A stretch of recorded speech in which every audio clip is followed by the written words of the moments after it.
नमस्कार, India news Himachal देख रहे हैं आप और मैं हूं आपके साथ सीमा चौधरी। हिमाचल की बात में आज होने वाली है प्रदेश सरकार के विजन को लेकर के। हिमाचल प्रदेश की राजनीति में इस समय हिमाचल 2045 के विजन को लेकर के बड़ी बहस छिड़ी हुई है। मुख्यमंत्री सुखविंदर सिंह सुक्खू की सरकार ने इसे लॉन्ग टर्म योजना को राज्य के आर्थिक विकास के लिए एक ऐतिहासिक कदम बताया है। अब कांग्रेस सरकार का दावा है कि इस नीति से हिमाचल प्रदेश की अर्थव्यवस्था को एक नई दिशा मिलेगी, औद्योगिक विकास को बढ़ावा मिलेगा, रोजगार के अवसर पैदा होंगे। बीजेपी केवल दिखावा और खोखला वादा बता रही है इसे, ये बड़ी बात है यहाँ पर। जबकि कांग्रेस का कहना है कि यह राज्य को आत्मनिर्भर बनाने का एक बड़ा कदम है। लेकिन अब सवाल ये कि क्या यह सच में हिमाचल के भविष्य को मजबूत करने वाला रोड मैप है या फिर एक और जुमला होगा चुनावी। हिमाचल की बात में आज इस मुद्दे पर करेंगे चर्चा, लेकिन इससे पहले हिमाचल के भविष्य को लेकर सीएम के मीडिया एडवाइजर नरेश चौहान का क्या कुछ है कहना, वो सुन लीजिए। नहीं, ये तो बड़ी गंभीरता के साथ हमारी सरकार जब से बनी है, माननीय मुख्यमंत्री जी ने ये पहला अपना जो काम था जिसको आगे बढ़ाया है कि प्रदेश की आर्थिक स्थिति को ठीक करना है और उसके लिए कदम भी उठाए और 2 बजट में उसके लिए जो फैसले लिए अब वो जमीनी स्तर पे उतरने शुरू हो गए। और आर्थिक स्थिति की दृष्टि से देखें, पहले वर्ष में 2200 करोड़ रुपए का एक्स्ट्रा रेवेन्यू जनरेट किया है। वो फैसले लिए गए हैं, ऐसी नीतियां बना रहे हैं कि हमारा फ्यूचर का हिमाचल कैसा होगा। और आप देखें, बिजली बोर्ड हो या HRTC हो, जहां जहां भी फैसले लेने की जरूरत है, बदलाव करने की जरूरत है, वहां पर फैसले लिए जा रहे हैं। और उसके पीछे मंशा साफ है कि प्रदेश अपनी आर्थिक स्थिति के तौर पे अपने पांव पे खड़ा करना है।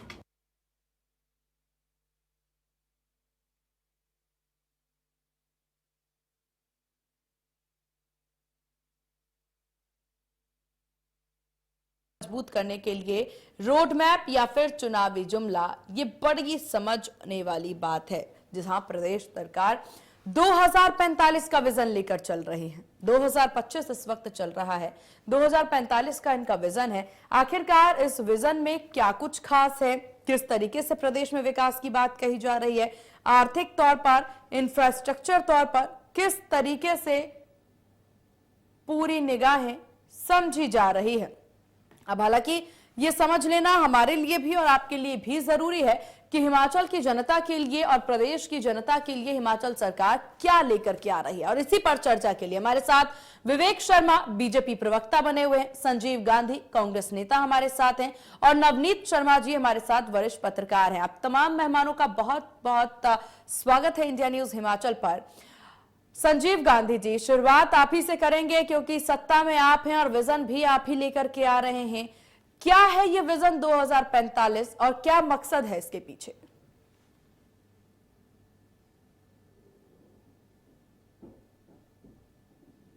सर शायद आप म्यूट हैं, खुद को अनम्यूट करें।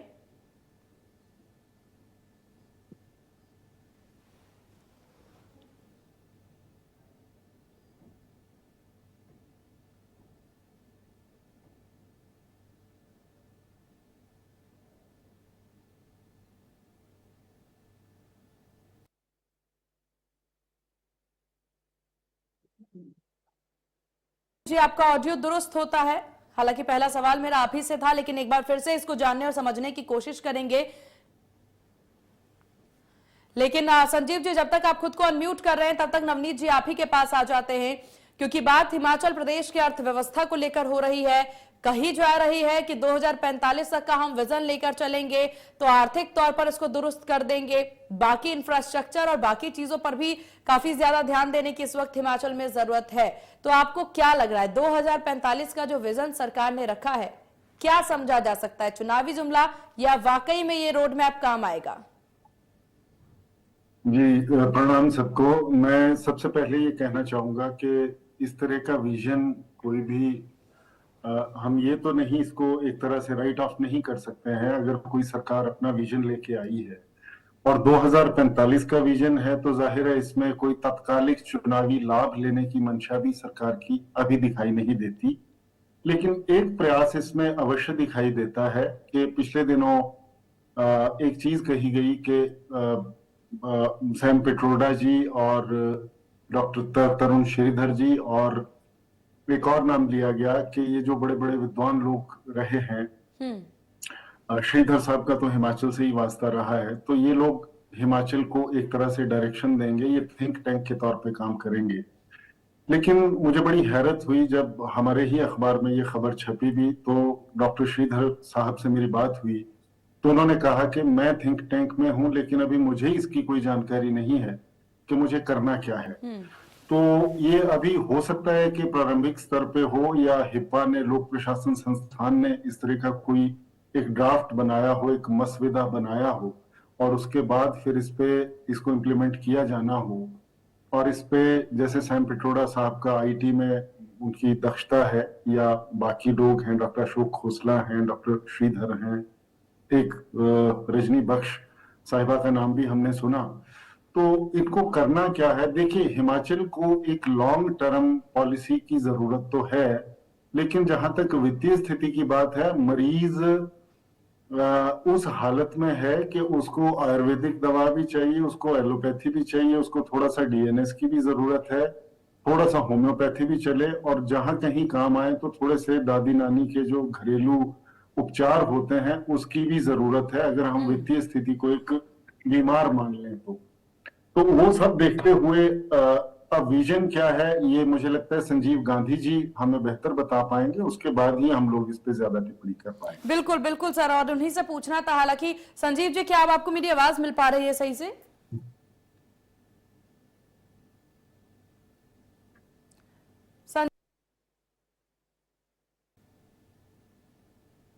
आप अनम्यूट कर लें खुद को।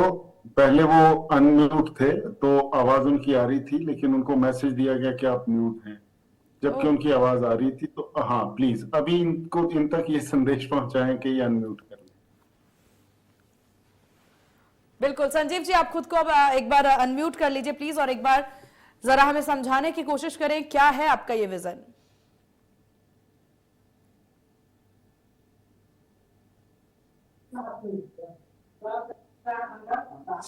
Can you hear me now? जी जी जी sir. Hello. Yes, you are Yes, we audible. can hear you. Okay.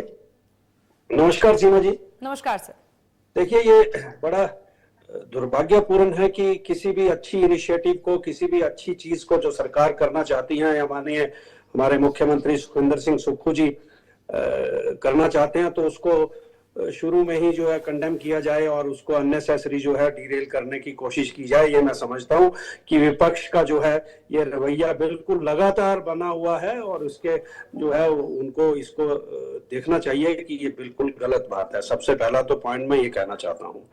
दूसरी बात देखिए ये है कि माननीय मुख्यमंत्री सुखविंदर सिंह सुक्खू जी ने जब से वो उन्होंने कमान संभाली है और एक अपना नारा दिया है कि व्यवस्था परिवर्तन, तो व्यवस्था परिवर्तन के अंदर उसका मीनिंग बहुत क्लियर है कि सब नए इनिशिएटिव, कुछ नई चीजें होने वाली हैं। और मैं विपक्ष के नेता और विपक्ष से कहना चाहता हूं कि इस चीज से अब तक इनको अवगत हो जाना चाहिए कि ये सरकार, कांग्रेस सरकार, माननीय मुख्यमंत्री जी सुखविंदर सिंह सुक्खू जी के नेतृत्व में इस तरह के इनिशिएटिव जो है लगातार बराबर आते रहेंगे। अब देखिए, सबसे इंपॉर्टेंट बात यह है समझने की यहाँ की हमारा सबसे इंपॉर्टेंट मुद्दा हमारी सरकार का या हमारे प्रदेश में क्या है। सबसे बड़ी समस्या हमारे प्रदेश में है आर्थिक संकट। आप देखिए, जब से सरकार संभाली है 75,000 करोड़ ऑलरेडी बीजेपी सरकार ने जो है कर्जे के अंदर दिया। कई सारी देनदारी करोड़ में हमारे ऊपर थी जब सरकार ने जो है वो कमान संभाली है।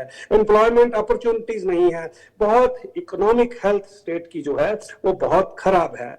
तो सबसे इंपॉर्टेंट चीज जो हमारे लिए है, सरकार के लिए चुनौती है कि जो आर्थिक इकोनॉमिक जो स्ट्रेंथ है उसको कैसे रिवाइव किया जाए, जो डेवलपमेंटल प्रोजेक्ट्स हैं, इकोनॉमी को फर्दर डेवलप कैसे किया जाए, वो सबसे इंपॉर्टेंट जो है वो एक एरिया है।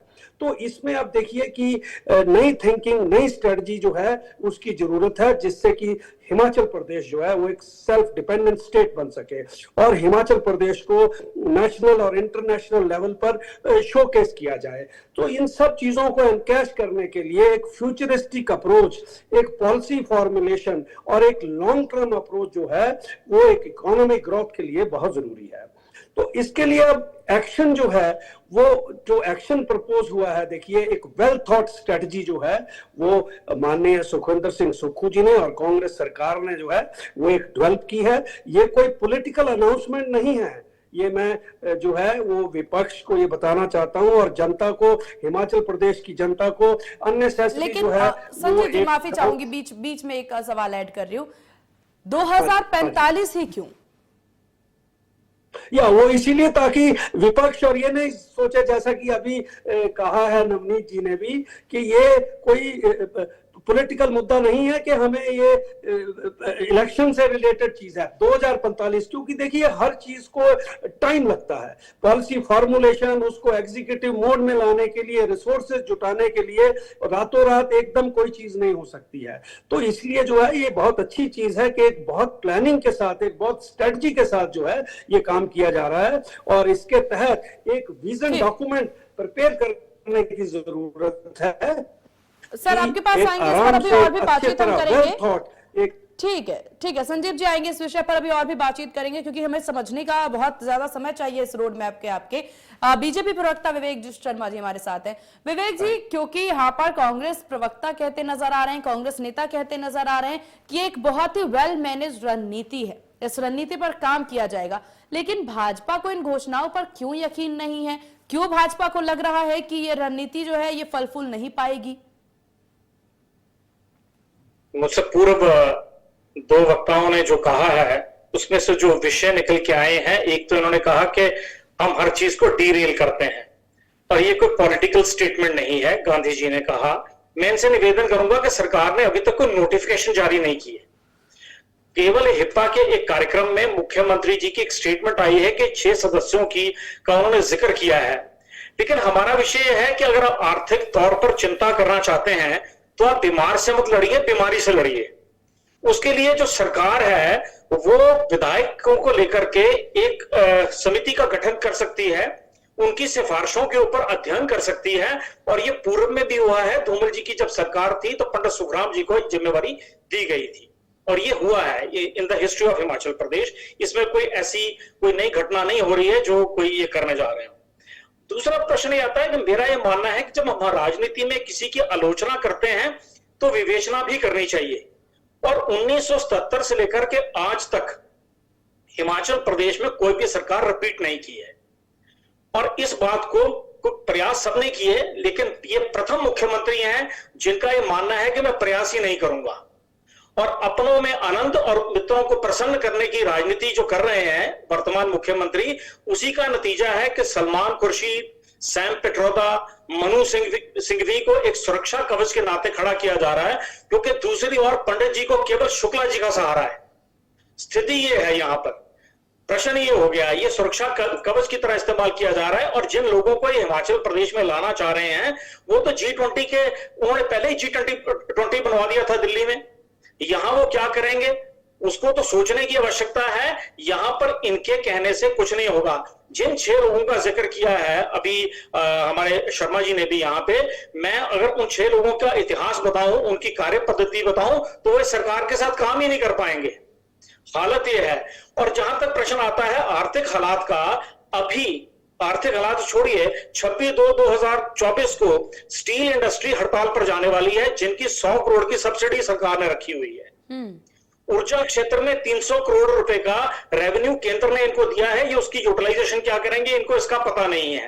हालत यह है कि राशन डिपोओं में फरवरी में 141 रुपए लीटर सरसों का तेल हो गया, जो 18 रुपए बढ़ गया है। ये कौन सी आर्थिक की बात कर रहे हैं? सुख आश्रय योजना जो मुख्यमंत्री जी का ड्रीम प्रोजेक्ट है, उसके भी भुगतान अटके हुए हैं, उसके भी भुगतान नहीं हो रहे हैं। लंबड़दारों की यहां तक के जो है पिछले 10 महीने से देनदारियां खड़ी हैं, और उनकी कोई बहुत ज्यादा देनदारी नहीं होती है, छोटी छोटी देनदारियां होती हैं, तो वो ये कर नहीं पा रहे हैं। इन परिस्थितियों में आज इन्हीं के ही मंत्री माननीय चंद्र कुमार जी, जो कांग्रेस में नहीं हिमाचल प्रदेश की राजनीति में एक वरिष्ठ नेता माने जाते हैं, उन्होंने कहा है कि हमारी केंद्र की सरकार और प्रदेश का जो संगठनात्मक है वो पैरालाइज हो गया है। 6 नवंबर 2024 को संगठन को भंग कर दिया गया था, और आज स्थिति है कि सरकार को डिफेंड करने वाला नहीं है। मैं तो गांधी जी का बड़ा धन्यवादी है कि उन्होंने हौसला जुटा करके यहाँ के सरकार को डिफेंड करने की कोशिश की है। इनके तो मंत्री कह रहे हैं कि सरकार को पैरालाइज हो गया है। हमने तो क्या कहना है, हालत इतनी खराब है कि 83 दिनों से ट्रेजरी बंद पड़ी है। और जिन 6 लोगों की ये बात कर रहे थे संजीव भाई जी, भाई साहब, अभी मैं बताऊं, इनमें जो अशोक खोसला है वो पर्यावरणविद है, he is from the Harvard university और पर्यावरणविद है। मैं कांग्रेस के मित्रों से पूछना चाहता हूं, क्या वो माइनिंग का व्यापार पर प्रहार करने के लिए मान जाएंगे अशोक खोसला जी के आदेश पर? Shalini Sarin, she is an expert in the sustain global business. मैं कहता हूं 100% कांग्रेसी ये बता नहीं सकते कि sustainability in the global business क्या होती है। 70% तो हिमाचल प्रदेश के अधिकारी नहीं बता सकते कि ये क्या होता है। और इन्हीं के ही मंत्री विक्रमादित्य जी ने कहा है कि समानांतर ब्लैक इकोनॉमी जो ड्रग ट्रैफिकिंग के मामले में प्रदेश में चलनी शुरू हो गई है, और ये भांग की खेती को अनुमति दे रहे हैं। इतने विद्वान लोग हैं ये। इन्हीं का जो तीसरा व्यक्ति है वो है रंजना बख्शी जी, जो स्वतंत्र पत्रकार हैं और लेखिका हैं। वो अहिंसा वार्तालाप की संस्थापक हैं। ये प्रदेश ऐसा है जिसके मुख्यमंत्री कहते हैं ये तो प्रदेशी आंदोलनों का है। अरे वो तो अहिंसा पर वार्तालाप की बात करती हैं और ये कहते हैं ये प्रदेशी आंदोलनों का है। करुणामूल आधार से लेकर के अन्य विषयों के ऊपर यहाँ प्रदेश में तो रोज आंदोलन हो रहे हैं। अरे ये क्या किसी की सलाह लेंगे? अपना धर्मशेखर जी जो IAS हैं, उनको इन्होंने HPTDC का सलाहकार नियुक्त किया। उनको इन्होंने 80,000 रुपया प्रति माह ऑफर किया, उन्होंने मना कर दिया। उन्होंने कहा मुझे नहीं चाहिए, मैं फ्री ऑफ कॉस्ट करूंगा। इस सलाह के अलावा इस सरकार ने उनसे कौन सी सलाह मानी? बताइए आप। ये तो मानते ही किसी की नहीं, ये तो पूरा HPTDC बेचने को तैयार करते हैं। ठीक है सर, ठीक हालत देखिए।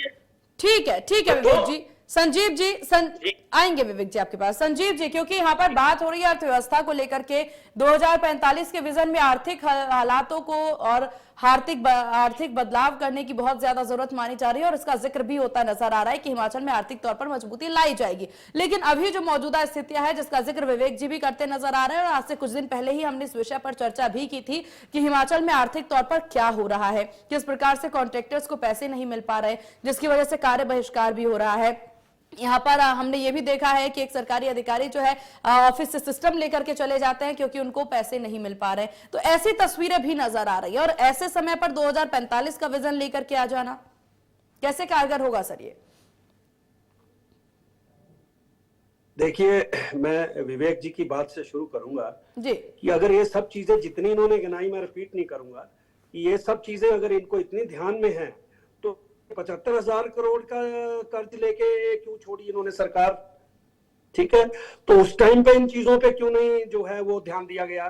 तो ये सब कहने की बातें हैं। मैं जो 2-3 चीजों को यहाँ बात स्पष्ट करूंगा कि सबसे बड़ा कंसर्न आज हमारा इस प्रदेश में जो है वो आर्थिक संकट है, और आर्थिक संकट को हटाने के लिए ये जो कदम 2000 ये विजन डॉक्यूमेंट के लिए जो 2045 का दिया है, मैं समझता हूँ बहुत बड़ा अच्छा कदम है। इसमें सिर्फ इन्होंने बात करी कि वो एनवायरमेंटलिस्ट क्या करेंगे, तो देखिए इस वक्त सबसे करंट जो इश्यूज हैं, फील्ड हैं, वो AI है, आर्टिफिशियल इंटेलिजेंस, एनवायरमेंट है, ग्रीन एनर्जी है, एजुकेशन है, एग्रीकल्चर है, टेक्नोलॉजी है। तो ये सब डिपार्टमेंट्स, ये सब फील्ड जो है, इसमें अलग अलग फील्ड्स के एक्सपर्ट्स की जो है वो जरूरत है ताकि एक विजन डॉक्यूमेंट बनाया जाए। विजन डॉक्यूमेंट अपने में ही एक बहुत सफिशिएंट सब्जेक्ट है जिसमें कि हर फील्ड, इसमें सिर्फ ये 6 लोग जो नाम लिए यही नहीं है, इनको शायद इस विषय की पूरी जानकारी नहीं है। इसमें लोकल जो डिफरेंट सोसाइटीज के जो डिफरेंट रिप्रेजेंटेटिव्स हैं, अलग अलग वर्ग हैं, उनके लोग हैं, अलग अलग फील्ड्स के एक्सपर्ट हैं। ये पूरी एक जो है वो एक कमेटी एक तरह की जो है वो बनाई गई है, जो कि अगले 5-6 महीने तक, जून जुलाई अगस्त तक अपने जो है विजन डॉक्यूमेंट पे काम ठीक है। वक्त की थोड़ी सी कमी है सर, हमें फाइनल कमेंट भी लेना होगा। विवेक जी 20 सेकंड सर आपके पास, उसके बाद नवनीत जी के पास आएंगे। गांधी जी ने जो 75 करोड़ का ये बार बार कांग्रेस के प्रवक्ता जिक्र करते हैं, सत्ता में आने से पूर्व क्या इनको इसका ज्ञात नहीं था? और जो भाषण ये यहाँ देते हैं, ये भाषण तो डॉक्टर YS परमार ने नहीं दिए थे जब हिमाचल बना था। जो भाषण ये आज देते हैं यहाँ बैठकर आर्थिक हालात के ऊपर। और दूसरी बात जो ये कह रहे हैं वो भी लोग हैं, ये भी लोग हैं, अब नोटिफिकेशन जारी करवाइए ना सरकार से, सबको पता लग जाएगा कि उसके ऊपर सरकार कितना आर्थिक बोझ डालने जा रही है। नोटिफिकेशन के माध्यम से जानकारी प्राप्त होगी, ये केवल डिबेट्स में ये जानकारी प्राप्त नहीं होगी। और 2 विषय जो मैं बीच में दो विषय आपने अनाउंस कर दिया, that is more than a notification will also follow. ठीक, विवेक जल्दी। Let me to complete. ये जो सलमान खुर्शीद जी को इन्होंने इंक्लूड किया है, मुझे ये समझ नहीं आता, लॉ, माइनॉरिटी और एक्सटर्नल अफेयर्स में उन्होंने काम किया है, उनका हिमाचल की राजनीति में क्या दिलचस्पी उत्पन्न हो गई है? नहीं, आप देखिए यही, मैं विवेक जी एक मिनट आपको रोकना चाहता हूं। सुनिए आप, गांधी जी सुनिए, ये सैम पित्रोदा की जो बात, सत्यनारायण गंगाधर से सैम पित्रोदा बने हुए व्यक्ति हिमाचल को क्या देंगे, जिन्होंने अपनी आस्थाएं ही परिवर्तित कर ली? ये तो हालात हैं। आप कमाल कर रहे हैं। आप हिमाचल प्रदेश के स्थानीय लोगों को, हिमाचल प्रदेश के बुद्धिजीवी लोगों को, हमारे चुने हुए प्रतिनिधियों को, हमारे यहाँ बहुत से लोग हैं, उनको तो आप इंक्लूड नहीं करना चाहते। Why you want to import everything? कभी आप नेता इंपोर्ट करते हैं, कभी आप प्रत्याशी इंपोर्ट करते हैं, कभी आप विचारक इंपोर्ट करते हैं। Why not? क्या हिमाचल में कोई बुद्धिजीवी नहीं दिखाई देते आपको? रिप्लाई? ठीक है संजीव जी 10 सेकंड में जल्दी रिप्लाई करिए प्लीज। नवनीत सर के पास जाना है, प्लीज जल्दी। देखिए, यही तो आपकी मानसिकता की समस्या है कि आप इसको पॉलिटिकली देखना चाहते हैं। मैंने पहले कहा कि इसमें राजनीति कुछ नहीं है। ये जो लोग हैं, इनका राजनीति से कोई लेना देना नहीं है। ये अपने फील्ड में एक्सपर्ट हैं। Do you know Sam Pitroda, उनको फादर ऑफ इंडियन टेलीकम्युनिकेशन बोला जाता है। आपको शायद ये डेफिनेशन उनकी मालूम है। ठीक है सर, ठीक है नवनीत जी, ठीक है सर, वक्त की थोड़ी सी कमी है हमारे पास। प्लीज एक final comment sir, please. Sanjeev ji please final comment. Navneet ji, क्योंकि स्थितियां इस तरह से बनती नजर आ रही हैं, आर्थिक विजन की बात हो रही है, राजनीतिक नेता जो हैं इस बात को करते नजर आ रहे हैं, लेकिन फिर भी ये तमाम चीजें कही जा रही है कि हमें इसे राजनीतिक तौर पर नहीं देखना है। यहाँ पर बीजेपी से पूरी तरह से जुमला जरूर बताती नजर आ रही है, लेकिन कांग्रेस के द्वारा कहना है धैर्य रखिए। उत्तराखंड में भी ऐसे ही कहा गया था 2022 में 23 में, आपको याद होगा। ठीक है संजीव जी, नवनीत जी आपको याद होगा 2022-23 में कि 2025 तक उत्तराखंड को नंबर 1 राज्य बनाया जाएगा। क्या इसी विजन पे आप कांग्रेस काम करती हिमाचल में नजर आ रही है? मुझे नहीं पता कि वो विजन क्या है। मैं 2 मिनट में अपनी बात कहूंगा। देखिए, सैमुअल बकेट एक बहुत बड़े नाटककार हुए हैं और उनका एक ड्रामा था वेटिंग फॉर गोदो। उसमें क्या होता है कि 2 कैरेक्टर मंच पे वेट कर रहे हैं एक तीसरे पात्र का, और उसका नाम है गोदो। तो फिलहाल तो मुझे बहुत संकोच के साथ लेकिन बड़ी स्पष्टता के साथ ये कहना पड़ रहा है कि we are waiting for a Godot in form of this घोषणा पत्र या जो भी संकल्प का डॉक्यूमेंट है, विजन है। क्योंकि अभी तक ये कह देना कि मुख्यमंत्री जी ने घोषणा कर दी अपने आप में एक अधिसूचना है, ऐसा नहीं होता है। अगर ऐसा होता हो तो बजट तो पूरी विधानसभा में पारित होता है, उसके बावजूद उसको जब उसकी अधिसूचनाएं निकलती हैं उन योजनाओं की, तब उनको सरकारी तौर पे पूरा माना जाता है। दूसरी बात क्या है कि अभी फिलहाल हमें ये शक्ल पता नहीं है कि वो विजन में है क्या। हम इस बात को मान सकते हैं कि बहुत डिफरेंट फील्ड्स के लोग उसमें शामिल होंगे, कुछ पॉलिटिकल एंटिटीज होंगी, कुछ नॉन पॉलिटिकल एंटिटीज होंगी, कुछ टेक्नोक्रेट्स होंगे, और कुछ हो सकता है कि अपने विषय के विशेषज्ञ भी हों। तो ठीक है, उस पे तो बात तब होगी। We are all waiting for a Godot. जब वो गोदो सामने आएगा तब हम उसके गुण दोष पे बात करेंगे। पहली बात तो ये। दूसरा, पंडित सुखराम जी का जिक्र भाई विवेक जी ने किया। वो धूमल साहब की जब सरकार बनी थी तो उनको रोजगार सृजन समिति का अध्यक्ष बनाया गया था। तो मुझे ये कहते हुए मतलब बड़ा मुझे दुख होता है कि उन्होंने एक भी ऐसी रिकमेंडेशन नहीं दी थी कि जिससे हिमाचल का कोई काया पलट होता। क्योंकि होता क्या है कि ये लोन लेके गए, वो लोन लेके गए, फिर वो कहें, फिर जब वो आएंगे तो वो कहेंगे इन्होंने लोन लिया। तो इसमें बातें 2 होती हैं, या तो पिछली सरकारों को कोसते रहें, या फिर अच्छा फिर एक चीज और होती है, जब पक्ष विपक्ष में बैठ जाता है तो ज्यादा जिम्मेदार हो जाता है, और जब जो विपक्ष रहा होता है उसको जो लोग पसंद नहीं होते, जब वो पक्ष में आता है तो वही सलाहकार बन जाते हैं और वही फिर बड़े खास भी हो जाते हैं। तो ये सारी बातें कहीं ना कहीं मूल विषय जो है, ठीक है सर, वो यही है कि मतलब 2027 तक हम अपने पैरों पे खड़े हो जाएंगे, फिर 32 तक कुछ और हो जाएगा। लेकिन ये अभी ठीक है, भावना सबकी अच्छी होगी। चलिए सर, वक्त हमें इतनी इजाजत देता है। विवेक जी, माफी चाहूंगी आपसे, हमारे पास समय की कमी है थोड़ी सी। आप तमाम मेहमानों का बहुत शुक्रिया इंडिया न्यूज को अपना कीमती वक्त देने के लिए और इस चर्चा में शामिल होने के लिए। हिमाचल की बात में आज बात हो रही थी कि 2045 का टारगेट लेकर कांग्रेस चल रही है, विजन इसे बताती नजर आ रही है। अब इस विजन से क्या फर्क पड़ता है, यहाँ पर सत्ताधारी कांग्रेस किस प्रकार से काम करती है और विपक्ष इसको कैसे रिप्रेजेंट करता है, देखने वाली बात होगी। फिलहाल इस खास पेशकश में बस इतना ही। बने रहिए इंडिया न्यूज के साथ। नमस्कार।